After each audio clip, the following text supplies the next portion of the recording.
এইবার বিশ্বকাপটা ব্রাজিলই জিতবে। বলবেন কেমনে কইলাম? তাইলে শুনেন, ব্রাজিল সর্বশেষ বিশ্বকাপ জিতছে 2002 সালে। তখন বাংলাদেশে কোন দল ক্ষমতায় ছিল জানেন? বিএনপি। এবার আমাদের দেশে নির্বাচন হইব সামনের বছরের ফেব্রুয়ারিতে।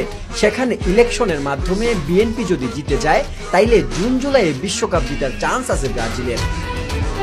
2002 এর আগে ব্রাজিল বিশ্বকাপ কবে জিতছিল জানেন? 1994 সালে। সেই সময় বাংলাদেশে কোন দল ক্ষমতায় আসছিল সেইটা কি জানেন?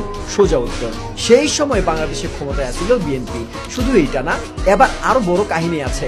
আপনারা তো 90 এর গণ অভ্যুত্থানের কথা শুনছেন। তখন দেশে আসছিল স্বৈরাচারী এরশাদ সরকার। সেই সরকার পতন করছে মানুষ আন্দোলনের মাধ্যমে। সেই আন্দোলনের পরে দেশে ক্ষমতায় আইছে বিএনপি 1991 সালে। কি এখন কোনটা কম নিজেই বুঝে গেছেন তাই না? হ্যাঁ, ওইটাই। এইবারও বাংলাদেশে একটা আন্দোলন হয়েছে, যার মাধ্যমে পতন হয়েছে আরেক স্বৈর শাসকের।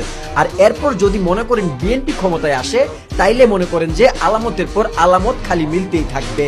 অর্থাৎ ব্রাজিল বিশ্বকাপে জিততেই যাবে। শুধু এইসব না, আরো কিছু আলামত আছে, আমি আপনাদের কইতেছি, শুনেন মন দিয়া।